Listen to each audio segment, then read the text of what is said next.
He died at the cross of Calvary for us to receive the fullness of salvation. And in receiving the fullness of salvation, we'll be able to do the things that we are ought to do for the kingdom of God. Do you belong in the kingdom of God? And hindi na po tayo belong sa mundo Kaya itong umagang ito, we will remember His resurrection. Alam niyo ho, kung hindi na-resurrect si Jesus, then we will be just like other religion, wherein they have believed in, sabihin na natin kay Buddha. Sino ba si Buddha? Okay? Nabuhay ba siyang muli? Hindi. Si Muhammad, nabuhay ba siyang muli? Hindi. Si Manalo. Do the math. Okay? Kapag may itatanong ho kayo, halimbawa, if you are actually going to ask for the way, the truth, and the life, and the salvation, whom are you going to ask? The living or the dead?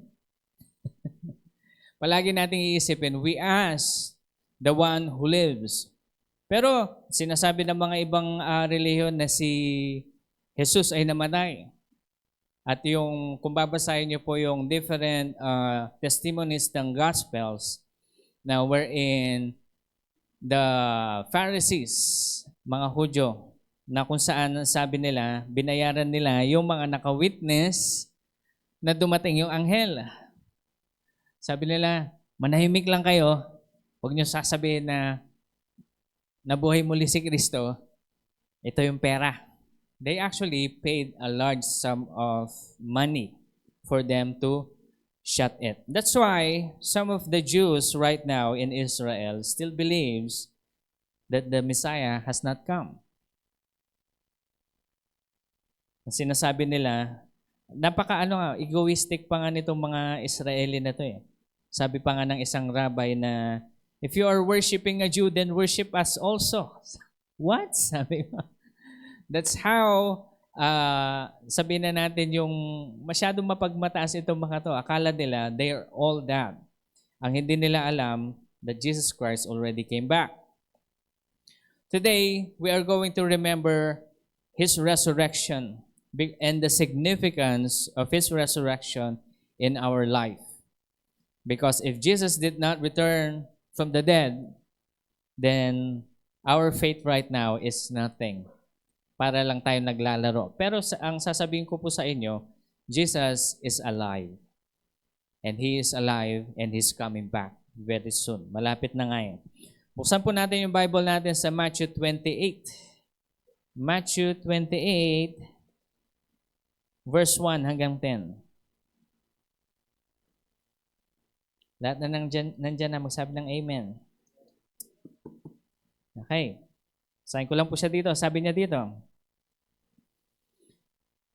now, after the Sabbath, it began to the dawn towards the first day of the week. Mary Magdalene and the other Mary came to look at the grave. Kung nasaan si Jesus, And behold, a severe earthquake had occurred, for an angel of the Lord has descended from heaven. Remember that when the angel of the Lord, always kapag nagde-descend sila from heaven, there's always an earthquake or a phenomenon na hindi natin maintindihan. Lalo na kapag napakabigat ng mensahe ng Panginoon. Sabi niya dito, and behold, there was a severe earthquake had occurred, and an angel of the Lord has descended from heaven, and came and rolled the stone, and sat upon it. Alam niyo ho ba yung tomb ni Jesus? Kasi sa atin, ang libigan natin, binabaon, Pero ang tomb sa Israel is yung nilalagay na sa parang kuweba, tapos magro-roll sila ng malaking bato. It will take several people to roll that big stone. Okay? Hindi siya perfect na bilog yun, Just in case you don't know. Hindi siya perfect na bilog, and it will take a lot of men to actually move that. But the angel of the Lord just rolled it away, rolled the stone, and sat upon it. Verse 3, sabi niya dito, and his appearance is like a lightning, and his clothing as white as snow. Then the guards shook for fear for fear of him and became like a dead man. Nasubukan niyo na ho bang mahimatay dahil na-shock kayo? Okay. So ito yung mga naramdaman ng mga guards na nagbabantay sa tomb ni Jesus. Alam niyo ho ba kung bakit nila binabantayan? Bakit may guards doon sa tomb ni Jesus? Kasi Jesus was proclaiming, I will die and in the third day I will rise again. Kaya sabi ng mga Pharisees, yung mga teachers of the law, sabi nila, mag-send kayo ng guards sa tomb ni Jesus kasi baka nakawin ng mga disciples yung labi ni Jesus at sabihin nila na nabuhay siya muli kahit na hindi. So ito, binigyan siya ng guard. Kaya may mga guards doon. Buti na lang may guard kasi kapag walang guard, walang tunay na witness na nakikita doon sa angel. Okay? Sino una naka-witness? Yung mga guards. Okay, hindi mananampalataya itong mga ito. Sabi niya dito in verse 4, balik tayo. Sabi, and the guards shook for fear of him and became like dead men. Verse 5, and the angel said to the woman, do not be afraid, for I know that you are looking for Jesus who has been crucified. He is not here. Sabi ng angel, he is not here, for he has risen. Just as he said, come and see the place where he was lying. Go quickly and tell his disciples that he has risen from the dead. And behold, he is going ahead of you in Galilee, and there you will see him. Behold, I have told you. Look at this. When the angel of the Lord appears, ang unang niya laging mensahe, kung papansin ninyo, kapag may totoong angel na bumaba sa harapan natin. Can this happen today? Yes, pero we're not going to talk about that today.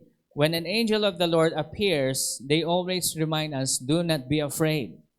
Because, these angels carry the presence of the Lord to the point na mapapansin natin, makikita natin sila as parang nakakatakot. Pero ang totoo niyan, hindi nakakatakot na, nakakatakot, nakakilabot. Hindi ganong takot, but out of reverence.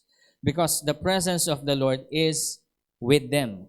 Kaya po ito laging pinapaalalahanan. Kung papansin niyo sa different, kay Mary, like sabi ni Angel Gabriel, do not be afraid. Sino pa ba yung mga nag-appear na angel sa mga different Bible heroes natin? Ngayon po, ito po. Sabi niya dito sa ating pag-uusapan, we are looking for the way, the truth, and the life. When we actually look for the real thing, right now, kung papansinin niyo po, sa ating mga churches ngayon, people are actually looking for the true faith. Gone are the days wherein the church is glamorous, the church is full of lights and sparklings and all of these kinds of events. But right now, the people are actually looking for real faith. Truth regarding the word of the Lord na walang harang o walang sweet talks but all truth. Kaya ito yung pag-uusapan natin. Ano ba yung significance ng pagka-resurrect ni Jesus sa atin lahat? Madami po itong result.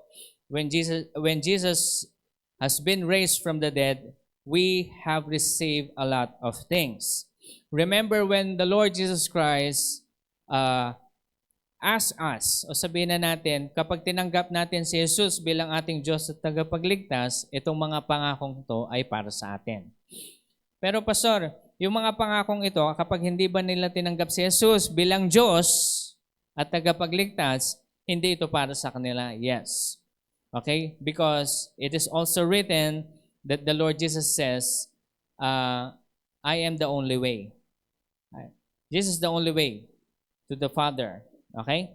Kaya ito, basahin natin ngayon, ano ba yung mga results of Him being raised para sa bawat isa sa atin. Number 1 is forgiveness of sin. The Lord has forgiven us our sins. Ephesians chapter 4, verse 7. But each one of us, grace was given according to the measure of Christ's gifts.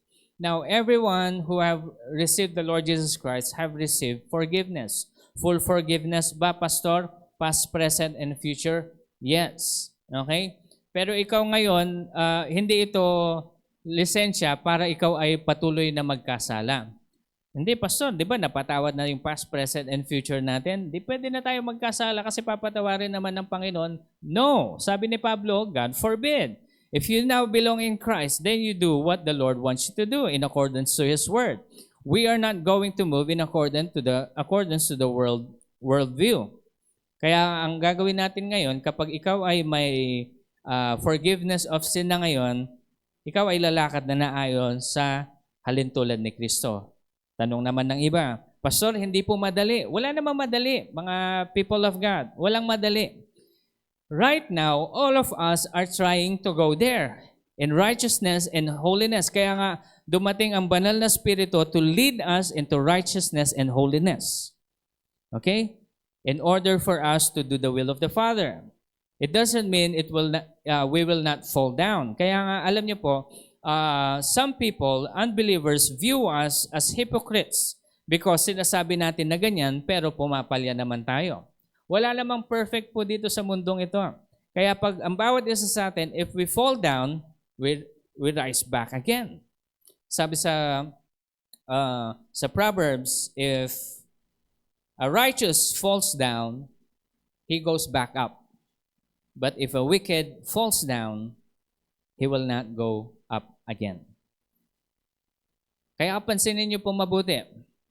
Kapag ang wicked, sabihin na natin yung isang example, kapag yung nasa mundo, halimbawa, yung mga Hollywood stars, ang kanilang identity is their fame. Kaya kapag nalalaos na sila, hindi nila alam kung ano yung gagawin nila. Pag nalaos na sila, hindi nila alam how to rise back again. But you see, each one of us are destined to rise back again. If we fall down, we rise back again. Kaya ilang beses po tayo matutumba? Madaming beses. Kaya no one is perfect. But this is not a justification for us to continue to sin, but continue to walk in the likeness of the Lord Jesus Christ. Kaya po tayo araw-araw nagbabasa ng Biblia, araw-araw tayong nananatili sa Kanyang presensya kasi kailangan po natin ng Panginoon. Ngayon, in connection to all of those things, tingnan niyo po, ang resulta ng pagkamatay ni Jesucristo sa krus ng Kalbaryo at Kanyang pagka-resurrect, okay? Pagkabuhay muli is to declare you and me as righteous. Kaya sabi mo sa katabi mo, you are righteous. Okay, this is not being, kasi kapag narinig ito ng mga hindi mananampalataya, mga self-righteous naman kayo, masyado kayo lang ba yung maliligtas? Yan, this is what they always say. Pero ito pong declared righteous na ito, it's not because of what we have done. It's because what Jesus Christ has done at the cross of Calvary. It's not your effort. It's not you. Kaya remember this, people of God, when you receive the Lord Jesus Christ as your Lord and Savior, remember this, you are not the protagonist of your life. Jesus is. Amen? Siya na. Yung akala, yung lagi natin naririnig na mga encouraging words, you are the protagonist of your life. Wrong. Jesus is. When you became a part of Jesus, Jesus now rules in your life. Amen? Kaya ang bawat isa po sa atin, ang righteousness natin ay nanggagaling kay Jesucristo. Amen? Lahat po tayo ay righteous in His sight. And ito pa po, nakasulat yan sa Romans chapter 5, verse 9. Having now been justified by His blood, we shall be saved from the wrath through Him. So ang wrath ng mundo, wrath ng judgment ng Panginoon ay wala na po. Kaya ito po ngayon, we are actually, number 3, set free from the bondage of sin. Ito yung karugtong niyan. Kasi tinatanong nung iba, we still fall down, but we are no longer bound in sin. Bound in sin. May nakita akong isang sikat na nagti-TikTok. Sikat siya, pero bading. Inano lang siya, parang dinner lang siya. Basahin mo nga yung Bible. Sige, tapos bumili siya ng Bible. Nagbasa siya ng nagbasa siya ng Bible from the Gospels. Tapos sabi niya ganyan, the more I read this, sabi niya, look at this, no? Ito yung sabi niya, the more I read this word, sabi niya, nawawalan na ako ng interest sa pagiging bading. Bakit? Sabi niya, hindi ko maintindihan. Sabi niya, kaya nagtatanong siya doon sa kanyang mga viewers, saan ba pwedeng mag-church, saan ba Alam niyo yun? Because when you continue to read the word of the Lord, it changes you into the likeness of God. That's why when we miss a day, when we miss a moment, when we are not going to read the word of the Lord, then we lose hope in life. We lose hope. We become bound in sin. Kaya kapag ikaw ay na kay Kristo na ngayon, yung kasalanan natin ginagawa natin before, hindi na natin magugustuhan yan. Okay, tanungin ko po kayo. Kasi ako, before, meron akong kasalanang ginagawa, pero nung oras na ako ay naging Kristiyano, na to the point na the devil is actually tempting me to go back into such sin. But when I found myself inside that particular sin, sabi ko, parang, nakaramdam na ho ba kayo ng ganon? Yung parang nandiri kayo doon sa kasalanang dati nyong ginagawa, pero doon kayo ay patuloy na nampalataya sa Panginoon, that kind of sin is already parang naalis na sa sistema mo. Because this is the truth, people of God. When you receive the Lord Jesus Christ as your Lord and Savior, the bondage of sin no longer holds you. Okay? When we talk about sin, hindi lang ito yung sin mo. Paano ako, pastor? Bata pa ako. Halimbawa, itong mga young people natin. Bata pa ako, hindi pa naman ganun yung sin ko. Ang sin ko lang yung pangungopya. Ang sin ko lang yung pandadaya o kaya pang sisinungaling. Not unlike kapag naging adult na tayo, lumalaki yung mga sin natin. Paano naman itong mga ito? Remember, ang bawat isa sa atin, nakasulat din ito sa Bible, when our parents sins, or our ancestors sin, that sin actually visits us up to the 4th generation. Imagine niyo kapag hindi Kristiyano yung ancestors ninyo, then their sin is actually flowing to you. Ano yung ancestral sin ng mga Ordilyo at Gamer? Dito ako nang galing Ordilyo sa Gamer. No? Ang ancestral sin namin is sa Ordilyo, babae, lalaki. Anong tawag mo dito? Mapangalunya. Okay? Mapangalunya. Ano daw yun? Ibig sabihin, may asawa ka na, gusto mo pang maghanap ng iba. Okay? Ganun yun, mapangalunya. At gusto makipag-apid kahit kani-kanino. Yan, isa yan. Sa Gamer, ganun din. Pero sa Gamer, may extra. Witchcraft. May witchcraft. Hindi ako nagbibiro. Akala nyo, inaral ko yung ancestors namin. Kasi nagtataka ako eh. Kasi alam niyo po, ako na-involve ako sa witchcraft. Because I did not know. I did not know na yung sin pala ng ancestors ko, magfo-flow pa rin sa akin. Nagkaroon kasi ako ng interest for some reason eh. No? Kasi alam niyo po, the sin is still flowing. Pastor, you live in a Christian family, but I was not a Christian back then. Totoo talaga akong tumanggap kay Jesucristo bilang Diyos at tagapagligtas nung 16 years old ako. Nag-attend ako ng church, yes, Sunday school, lumaki ako sa church, I'm telling you. Kapag magpipreach si Pastor dyan, nasa harap pa kami. Talagang ganun ako, tutulog pa kami. Pag nakita niya kami nagtutulog, psst, nanginig na kami yan. Pero you know what? May impact pa rin yun.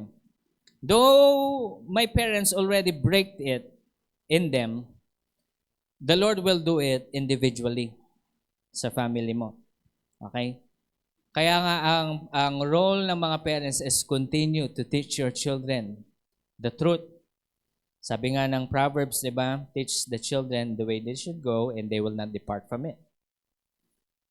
Kaya nga, isipin natin itong mabuti, no? So, nung inaral ko yung ancestor namin, na-break lang ito nung tinanggap ko talaga si Jesus as my Lord and Savior. Mhm. When I try to go back, kasi fascinated pa rin ako, parang, no. Parang may certain thing na parang ayaw mo nang hawakan ulit.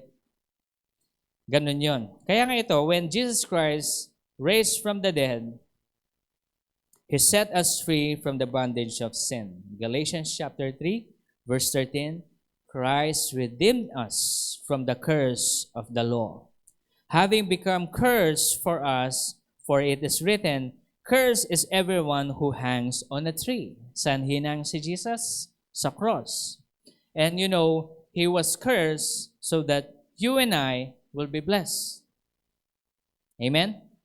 Don't take this for granted. Kasi kapag narinig natin, narinig lang natin tapos hindi natin nanamnamin, alam niyo yun, hindi ito mapapasayo eh. We can never receive the word of the Lord unless it is the Lord who carved it inside our hearts. Importante po ito. Kaya yan, we are now free from the bondage of sin. Number 4, we are reconciled with God. Bati na tayo kay Lord.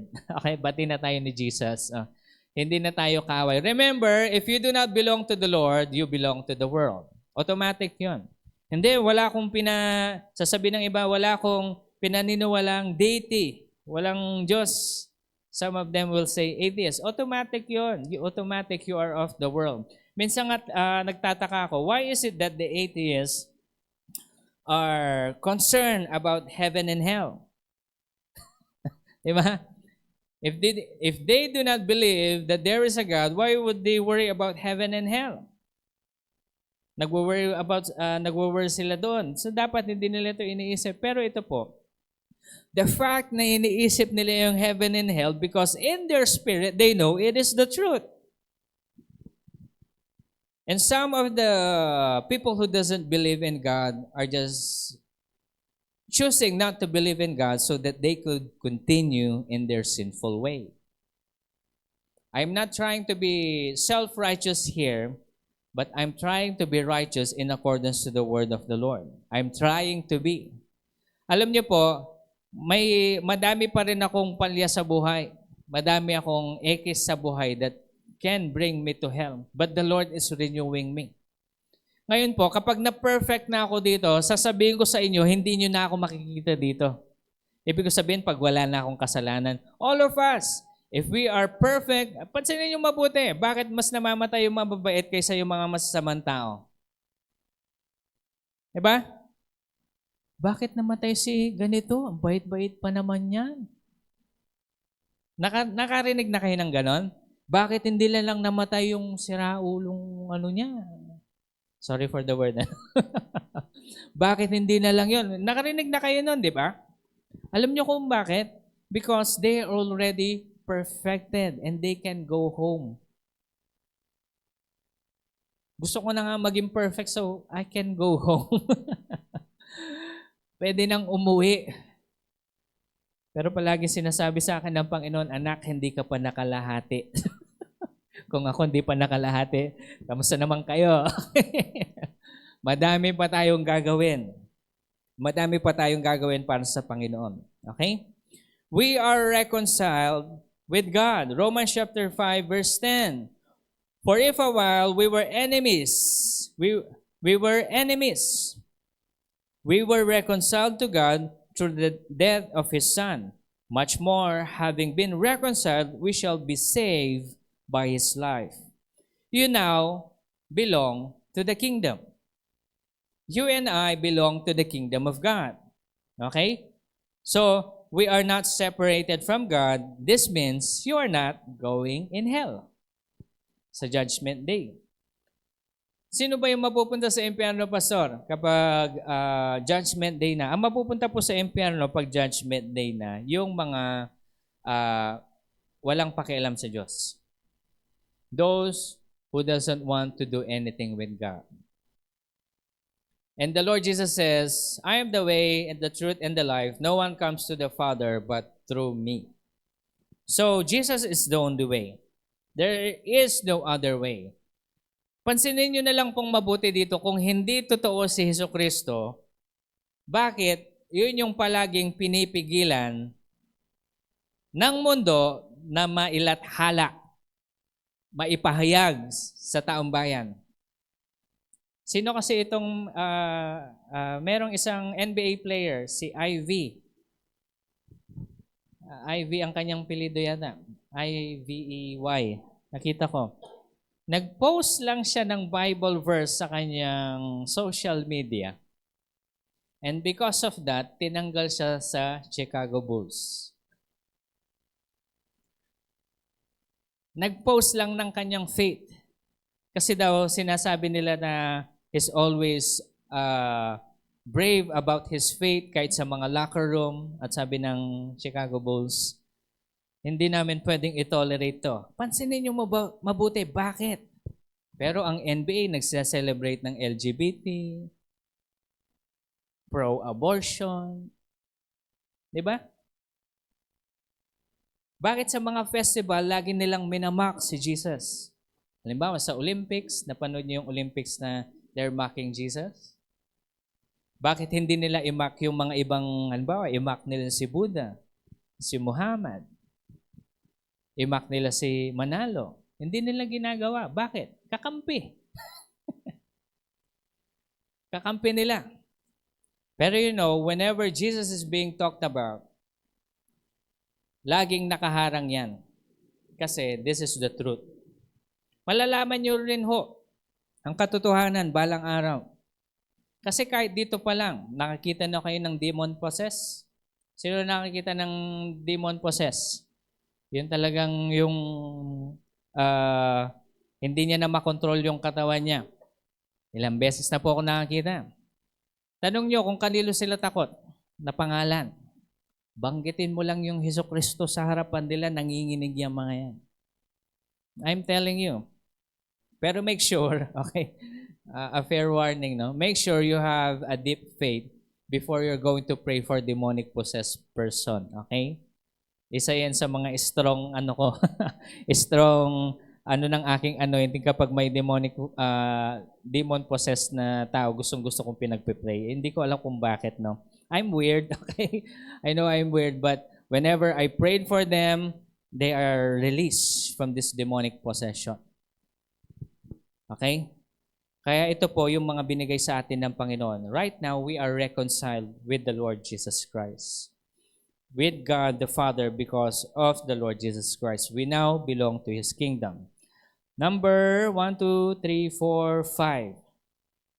Captives are now free. Captives are now free. Sin no longer reigns in your life. Romans chapter 6 verse 6. Knowing this, that our old self was crucified with Him, in order our body of sin might be done away with, so that we will no longer be slaves of sin. We are no longer slaves of sin. Meron yung mga iba na hindi talaga nila matanggal yung kanilang kasalanan. Kaya some people are justifying. Nasasabihin nila Christian sila, pero part pa rin sila ng LGBT community. You cannot be a Christian at the same time part ng LGBT community. Because merong truth ang tinuturo ang New Testament regarding all of these things. Actually, meron din sa Old Testament, na condemning about man sleeping with man, woman sleeping with woman. Nangyari sa Sodom and Gomorrah. But right now, we are no longer captives of sin. Katulad po ng example ko sa inyo, yung ancestral sin, kapag tayo hindi tumanggap sa Diyos, kay Jesus bilang Diyos at tagapagligtas, yung ancestral sin natin magfo-flow sa atin. Okay? Kaya, alimbawa, ngayon, yung sa ibang young people natin before, kayo na ang mga magulang ngayon, ipanalangin nyo yan sa anak ninyo. Okay? Panalangin sa mga baby nyo. Kaya alam nyo po, si Mama Dang sa si Pastor Jan, nasa sinapupunan pa lang kami, ang lagi namin naririnig ay gospel music. Magbabasa yan si Mama Dang ng Bible verse out loud, holding her stomach, para maalala po namin ito. May naging impact naman ba, Pastor? Meron naman. Tingnan niyo ako. There was a time na naging siraulo din ako, but you see, God captures me and honors the prayer of my parents. Okay? That's why do not stop. Huwag kayong mawawalan ng pag-asa, lalo na pag yung mga anak nyo ay napapariwala. Okay? Kaya habang maliit pa yan, paluin nyo. Okay? Ituro nyo yung mga dapat. Kapag habang sila ay tumatanda, dalhin nyo sa simbahan. Dalhin nyo sila dito. We will teach them. Sa ating mga Sunday schooler, mga dedicated yung mga teachers natin, talagang i-engrave nila yung word ni Lord sa inyo. Ngayon, habang tumatanda kayo, hindi nyo makakalimutan. Alam nyo po, sa 100%, hindi naman lahat tumatanggap yan sa aming mga estudyante. Hindi lang po sa Sunday school, hindi lang po sa school. Alam nyo po, hindi naman lahat yan, but at least nag-plant ka ng something. Nag-plant ka ng seed that they will remember. Alam niyo po, si Mac Aaron, hindi ko naman alam na magiging Kristiyano din yan eh. Nakita ko na lang nag-a-attend siya dito, attend siya dyan, tapos paupo-upo lang siya dito. Hindi ko pa alam na, akala ko mawawala din ito katulad ng iba. But you see, iba yung pagtanggap niya eh. Iba-iba talaga. You see, plant and plant. Plant ka lang ng plant until you will see a fruit. Amen po ba? Yan. So right now, we are set free from all kinds of sin. No longer bound in this sinful nature. Kaya kapag po ang bawat isa sa atin ay napupunta pa rin doon sa kasalanan na yon, remember, you are already free. Sabi mo sa katabi mo, malaya ka na. Malaya na tayo, okay? Malaya na tayo sa kasalanan, okay? So kaya, ito lang, I'm just hearing the Lord saying this word. Do you know that doubting is also sin? When we doubt, Pastor, hindi naman namin mapigilan. Minsan nagda-doubt talaga kami. Nagkakasalan na pala kami. Look at this. You are free from sin, but you see, do not practice it. Kaya nga sabi ng Panginoon sa atin, continue to hear and hear the word of the Lord so that your faith will grow and grow. Amen? Kung tayo po ay kumakain ng, sa ating mga Pilipino, 5 times tayo, di ba? 5 times ba? Napatawa kayo, ano? May almusal. Bago almusal, yung snacks. Bago sa snacks, lunch. Bago sa lunch, merienda. At merienda, dinner. Ay, 6 pa yata. Okay. May midnight snack pa, no? Yung ice cream paggabi. Wow, yayamanin. Okay? Hindi po maganda yan. Kapag dapat kumain kayo ng mga before 5, pagpahingain nyo naman yung mga tiyan nyo. Kaya po lumalaki yung mga tiyan natin. Kasi pag kumain tayo ng, halimbawa, kumain kayo alas 7 ng gabi, mahirapan na pong mag-digest yan. Kaya dapat before 5 nakakain na kayo. O, ano lang yan, ha? Hindi ako nag-a-advise sa inyo, no? Parang gusto nyo lumit yung tiyan nyo. Okay? Yan ang gawin natin. Kaya po, ako po hindi ako nag-aalmusal. Okay? So kakain ako ng maaga para mabawasan yung tiyan ko. Pero malaki pa rin, no? So yan po. We are free from any kinds of sin. Free. Ibig sabihin, we may fall, but it's no longer holding us. Kasi meron mga iba talagang yung kasalanan parang nakagapos sa kanila at hindi talaga nila maalis. Meron pong mga ganon, lalo yung mga addict. Okay? Hindi lang yung addict sa drugs, ha? Makinig kayo mabuti. Addict sa drugs, addict sa cake, addict sa cheesecake, addict sa kape. Yan, walang kulong yung mga yan eh. Pwede mong kainin, walang magbabawal sa'yo. Ang magbabawal lang sa'yo, doktor. Kapag malapit ka nang umuwi. Okay? Lapit ka nang umuwi. Malala ko yung sabi ni doktor kay, kay Joshua.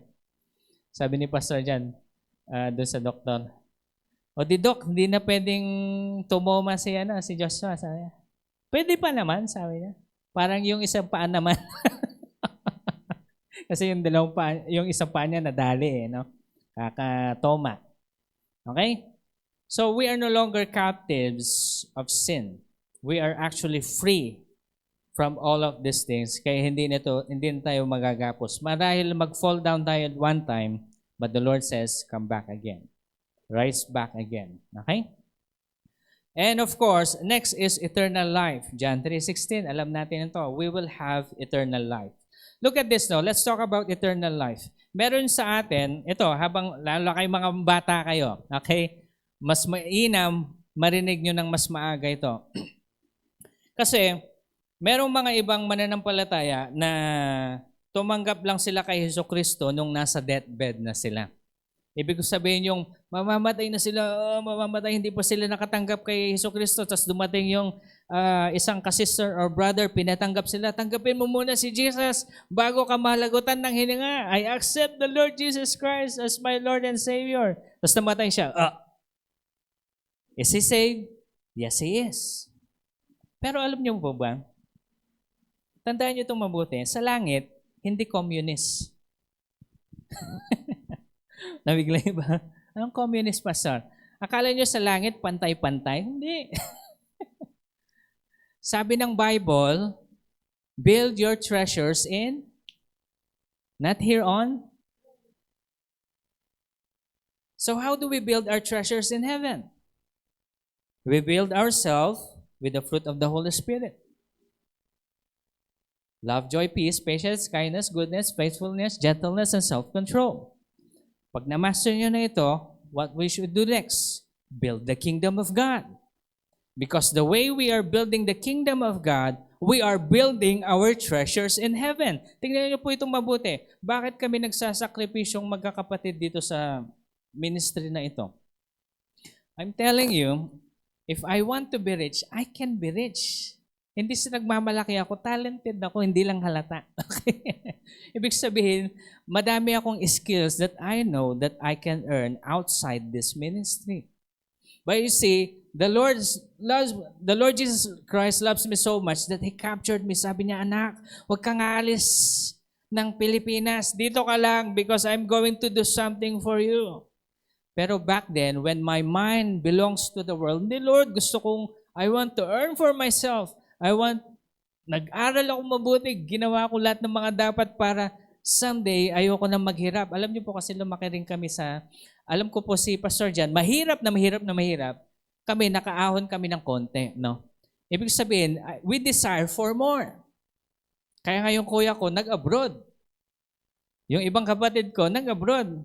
Pastor, ba't ikaw nandito ka? Hinila ako pabalik ni Lord. Dito ka lang. Alam niyo po kung bakit? Because later on, I discovered that building the treasures in heaven is doing the will of God. The most dangerous place you could be is a place where God has not called you. I'm called here. The anointing that the Lord has given me is prepared for this place so that I'll be able to teach the word to the people, to teach the word sa school, at least sa ating mga hinahawakan na kabuuan ng administration and teachers ng school para ito ay ibababa rin nila sa mga estudyante. Sabihin ko po sa inyo, this is building the treasures in heaven. And when we have eternal life, but pagdating natin doon, you could be, listen to me, no? You could be in heaven broke. Pastor, paano ka magiging broke pagdating mo sa langit? Paano ka magiging mahirap pagdating mo sa langit? Di ba, andun na tayo. Yes, you have eternal life. Pero not everyone will receive the same mansion. Tama? Sa ano sabi ni Jesus? I will prepare a place for you in my Father's house. In my Father's house, there are many mansions. May mansion po ba kayo sa langit? O merong lang kayong bungalow? Pastor, paano po yung mga last minute na naging Kristiyano? Meron po ba silang wala? Yes, they have salvation. They are saved from the pit of hell. But they will not receive the same blessing as those who continue to build the kingdom. Hinga po tayo, hinga. Humihinga pa kayo? Habang humihinga pa tayo, meron pa tayong pag-asang magtaguyod ng kaharian ng Diyos. Pastor, bata pa ako, anong magagawa ko? Mag-aral ka ngayon habang bata ka. Aralin mo kung saan ka tinawag. Tinawag ka sa pagiging teacher, aralin mo kung paano maging teacher. Tinawag ka sa pagiging prophet, mag-pray ka lang. Yan yung pinakamura sa lahat. Kasi ang prayer, murang-mura. Libre lang. Okay? Kailangan mo lang ng disiplinang mag-stay sa bahay at patuloy na manalangin. Okay? We all have eternal life because of the resurrection of the Lord Jesus Christ.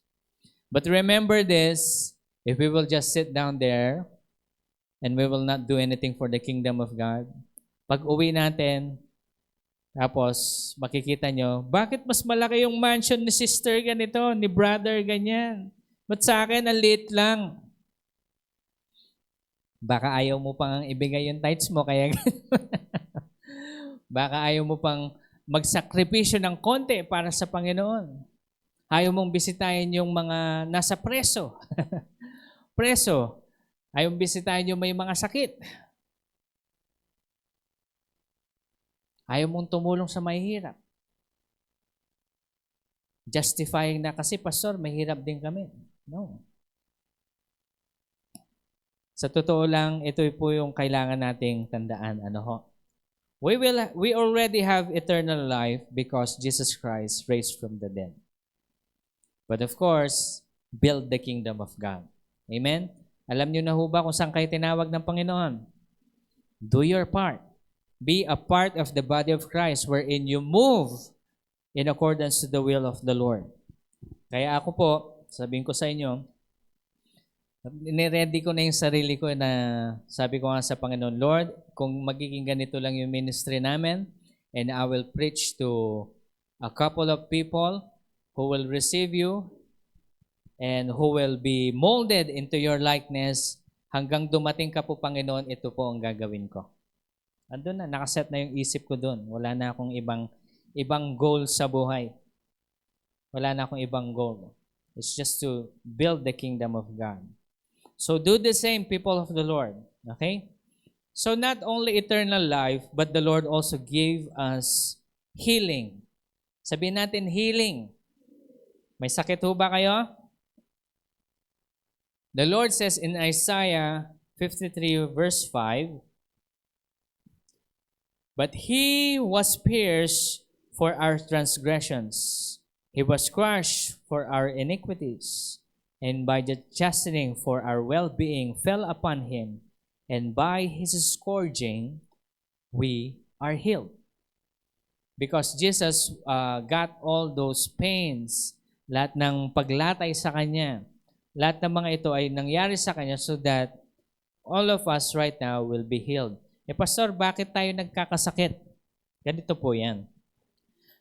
Kristiyano naman tayo, Pastor, bakit tayo nagkakasakit? Ganito po yan, people of the Lord. Because we are having a hard time holding into our faith.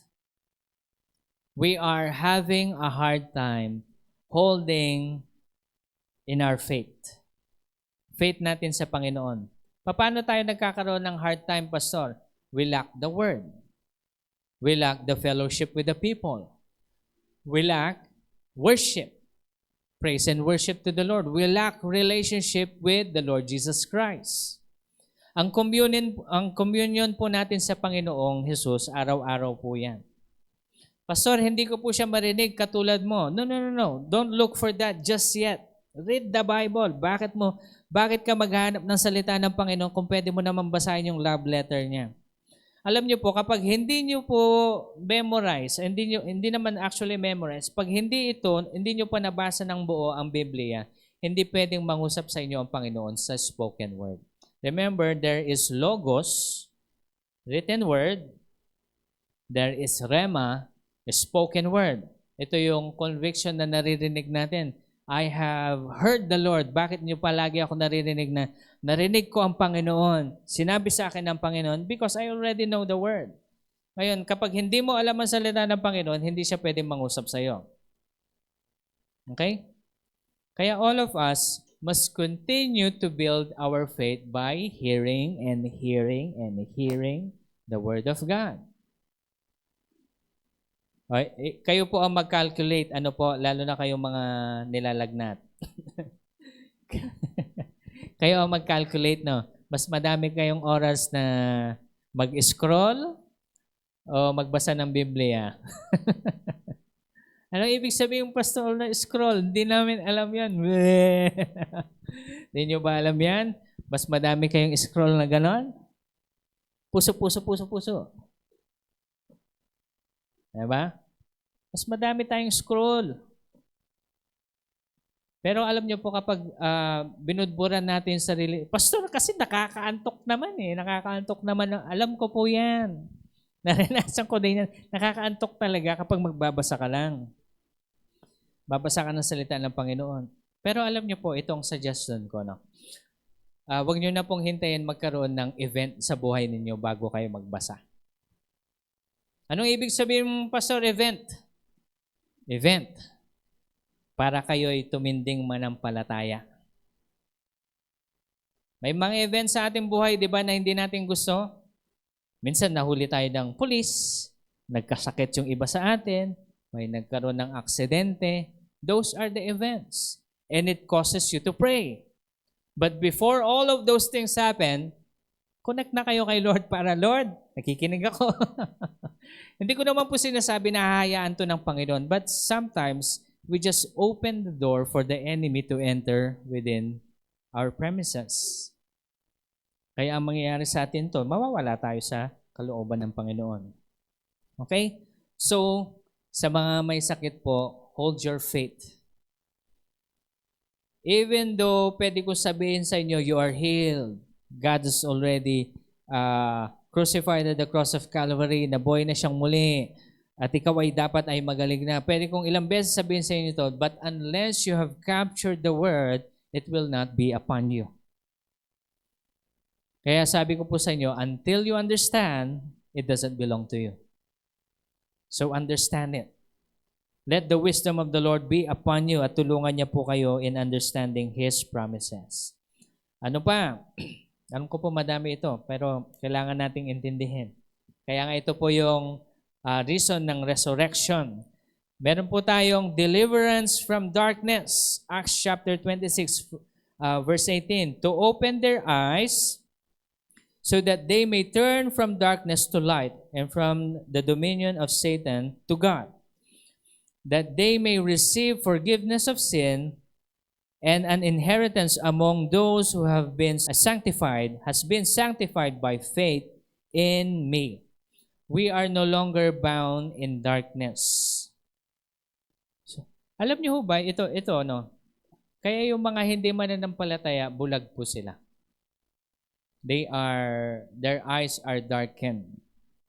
Kaya kahit na po paano mo introduce ang gospel sa kanila, hindi nila tinatanggap. Meron akong uncle noon eh. Siyempre, naging 16 years old ako, enthusiast talaga ako. Talagang lahat patatanggapin ko. Lahat ng mga kasalubong ko. Then, meron ako sa uncle. Kaya alam mo bang mahal ka ni Jesus? Alam ko na yan. Di ka pa pinapanganak. Alam ko na yan. Sabi ko naman, Michael, ba't ganyan yung buhay mo? Alam kong ginagawa ko, ikaw ang late-late mo pa, marunong ka pa sa akin. Natanong lang. Yan ang gusto ng buhay. Sige. Next! Ganun ako. When I was 16, I believe I was 16 years old back then. You see, these kinds of people are darkened. Lalo na kapag nalulong na kayo sa kasalanan. Hindi nyo alam pa paano kumilos. At makakapture na lamang sila ng kanilang kasalanan kapag, alam nyo yun, nasa deathbed na sila. Ilang beses ko na po ito nakita sa iba-ibang tao. Na kung saan nung malakas pa sila, they just do what they wanted to do in life. Sin here, sin there, kalokohan here, kalokohan there. Pero nung malapit na silang mamatay, pag-pray nyo ako. Pag gumaling ako, magsaserve na ako. Wala na. Paano ka pa magsaserve? As such. Pero alam ko po, right now, all of us already know this. Kaya ho kayo nandito ngayon. Ano ho? Ngayon, ang ipapanalangin nyo na lang po yung inyong mga kamag-anak. Amen? Patuloy nyo pag-pray yung inyong mga anak, mga tito-tita, mga magulang. Continue to pray for them. Alam ko po yung salvation will be upon them. Promise yan ng Panginoon sa inyo, kaya huwag kayong titigil. Do not give up. Because somebody prayed for this crazy guy. Kaya ako nandito ngayon. Somebody prayed for me. And continue to pray for those whom you love na gusto niyong makasama. Kaya alam niyo po, ngayon, pinagpe-pray ko din yung actually, wala na akong kaibigan. Ilan na lang silang mga hindi Kristiyano talaga. Pero yung ano na lang, mga in-law ko na lang, yung sister-in-law ko, saka yung dalawa kong pamangkin. Sila na lang. Sa akin that's why I am sincerely praying for them. Sincerely to the point na talagang iniiyak ko yan sa Panginoon. Lord, ayoko na mapunta kami sa langit tapos makikita namin sila dun sa kabila. Make a way, Lord, please make a way for them to receive you. Hindi po na namin sila ma-reach ngayon kasi nasa ibang bansa na sila, but make your way. And then later on,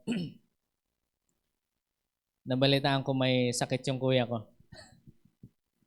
Alam ko, sinasagot lang ako ng Panginoon. Sabi ko kay Lord, dahan-dahan naman. Wag naman ganyan. Sakit ka agad Paano? Sakit ka agad. Pero alam niyo po, sabi sa akin ng Panginoon, Son, I know what I'm doing. Continue to pray for your brother and his family. So my faith holds on that. Lord, I will pray for him. I will pray for his family para someday magkakaroon sila ng faith. Alam niyo, God already confirmed His word na they will be saved. Napanaginipan po ni Pastor Jan na kumakanta ang aking pamangkin sa stage. At yung stage pa nga nun, bago And she is singing a gospel song.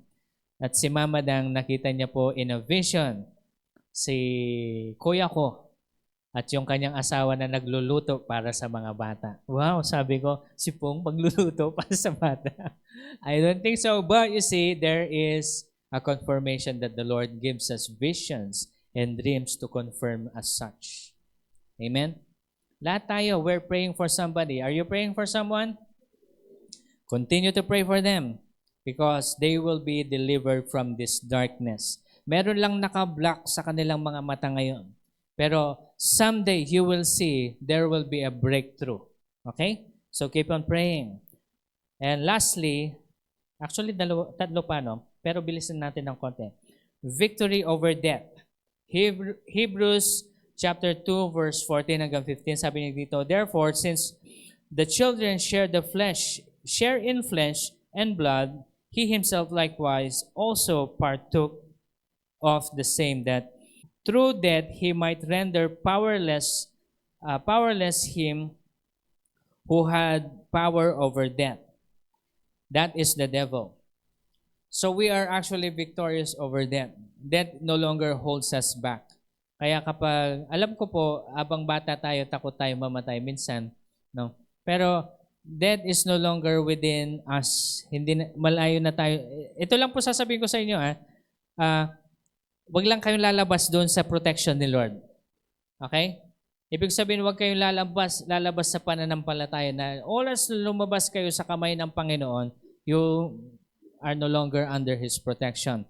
Isaiah 41 verse 10 says, fear not, for I am with you. I will uphold you with my victorious right hand. Hindi ko kayo pababayaan, sabi ng Panginoon.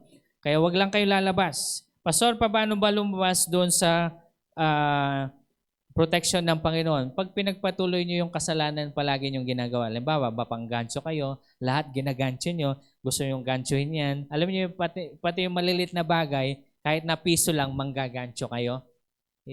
Alam niyo yun? Kasi nasa sistema na hindi mo matanggal. Remember, you are free from sin. Okay? So ngayon, kapag patuloy mo pa rin itong ginagawa, you are going out of the protection of God. Mhm. And that's where you fall into sickness, where you fall into danger, where you fall into certain events. Okay? Kaya ito po, when you receive the Lord Jesus Christ as your Lord and Savior, you're victorious over death. Death no longer is a fear because when we die, we go home. Sabi nga ni Pablo, mabuhay man ako, mamatay, it doesn't really matter. I'm ready. Dahil pag namatay ako, alam ko I will be with Jesus. Pero kapag nabuhay ako, ng patuloy, magagalak pa rin ako kasi pwede ko pa rin kayong turuan ng salita ng Panginoon. Alam niyo po yun, ibig sabihin, death is, yung kamatayan, hindi na tayo natatakot doon. Okay? Hindi na dapat tayo natatakot because God already saved us from death. When we die, we go in heaven. When we die, we receive His blessing upon all of us. And yung dalawa, when Jesus raised from the dead, He also made us holy. Hebrews chapter 10, verse 10. By this we have been sanctified through the offering of the body of Jesus Christ once and for all. We are sanctified. We are holy. Okay? Hindi tayo banal-banalan, pero we are holy through the works of Jesus Christ. Okay? Pastor, bakit hindi ko feel na holy ako? Ako din. Okay? Naiintindihan kita. We do not feel the holiness, but God already sanctified us. Ito po yung sanctification na pwede kong sabihin sa inyo, na pwede kong i-share sa inyo. Ito yung klase ng sanctification and protection na binigay sa akin ng Panginoon. When I truly received Jesus Christ as my Lord and Savior, hindi niya na ako hinayaang gawin yung mga bagay na akala ko okay lang. Halimbawa, ito. May iba-iba kasi, no? Bakit ako gusto kong magtrabaho sa ibang bansa? Siyempre, gusto kong yumaman. Okay? Gusto kong maging very wealthy. Which is gagawin ko na. Gagawin ko na siya, nag-apply na ako in everything, biglang the Lord captured me. Sabi niya sa akin, son, no, stay here. How so? Nagka-dengue ako noon. Ka-dengue. Ibig sabihin, to the point na natatakot na si Miss Loy sa si Mama Dan kasi yung buong, ano ba yan? Buong floor. Mamaya maririnig mo, namamatay talaga. Kaya daw sila kinakabahan na. Actually ako, nararamdaman ko na talaga noon eh. But you see, the Lord captured me. Ang sabi lang sa akin ng Panginoon, anak, sumunod ka. I just want you to follow me. And then I did. When I truly, yung sinabi ko na sa sarili ko na, sige Lord, I will follow you. And that's the time that I became well. Pero ito, tingnan yung mabuti, bakit ako, kinapture ako ni Lord na ganun? Bakit yung kuya ko hindi? Because think about this. We have different kinds of level of faith. Pero siguro masyado nang lumalim yung faith ko para gawin ko pa yung sariling kagustuhan ko. Sometimes God captures us into our level. Okay? Kaya, ito po, yung level of holiness na sanctification niya sa atin, lalo na kapag ikaw ay na-captured na talaga, you have been blessed by the Lord, meron ka na ng evidence that the Holy Spirit is upon you, you have been doing the will of God, and you have been doing the ministry, building this kingdom. Alam niyo po, building His kingdom, alam niyo po, God is going to capture you. Pero Pastor, ano ba yung mas maganda? Mag-build tayo ng treasure natin here on earth or mag-build tayo ng treasure in heaven? What do you think? What do you think is the best? Magbe-build tayo ng treasure natin sa dito o sa heaven? Saan po? Ano pang ginagawa natin? Ang gagawin natin, we do our part. Okay, we do our part. Gawin natin yan. Lastly po, last na to. Because Jesus Christ died at the cross of Calvary, He was resurrected.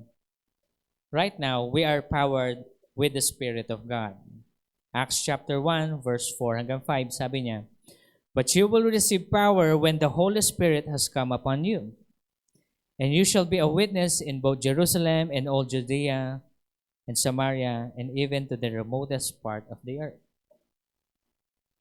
Ito na yung gagawin natin. The Holy Spirit empowered you and me. Ang evidence ng Holy Spirit ay nasa iyo kapag lumabas na sa iyo yung love, joy, peace. Okay? Patience, kindness, goodness, faithfulness, gentleness, and self-control.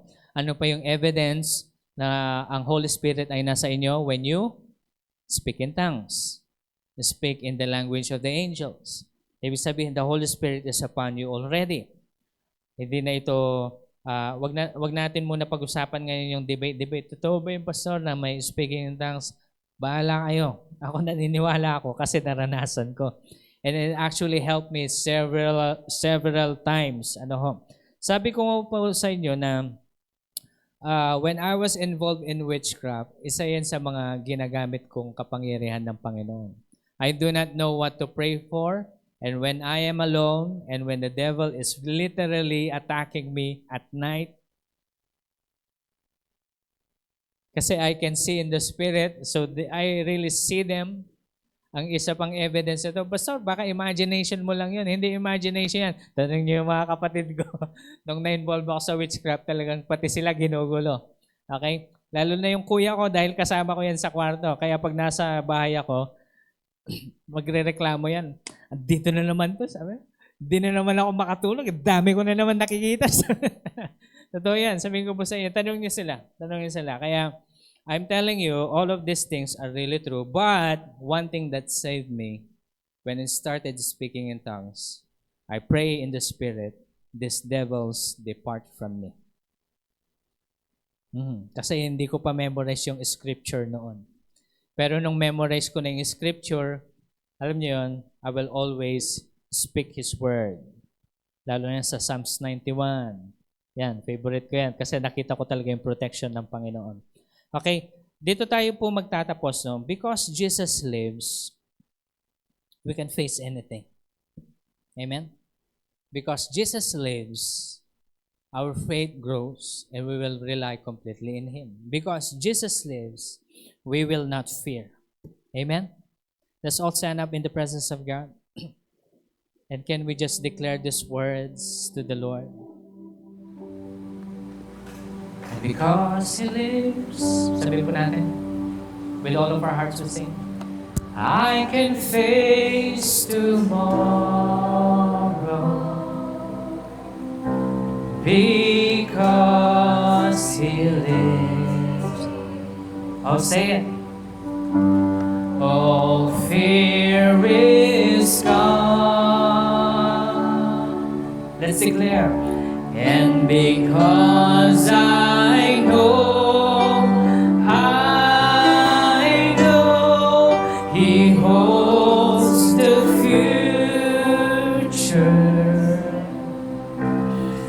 and life is worth a living just because He lives. With all of our hearts, can we sing it once again and say, and because He lives,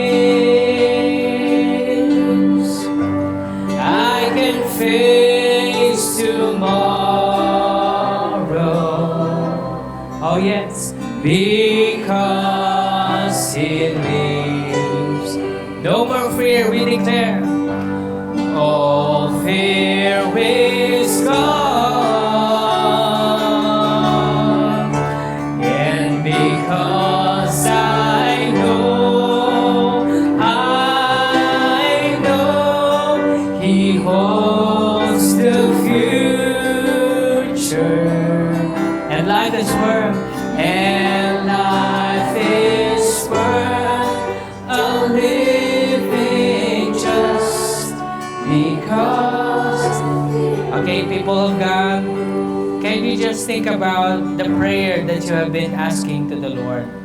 prayer for salvation sa ating mga kamag-anak, prayer of healing, prayer of breakthrough finances, prayer of deliverance. Think about this right now. And Father, you pray unto the Lord, Lord Jesus Christ, all of our cares in life, we are bringing it, Lord God, at the cross of Calvary, Lord. As you have been crucified, O Lord, all of these things now belongs to you. Sabi mo, Lord, ibigay namin sa iyo yung burden namin at yung burden mo, ito yung aming dadalhin. Kaya today, O Lord God, we bring it all to you. Come on, just surrender it to God.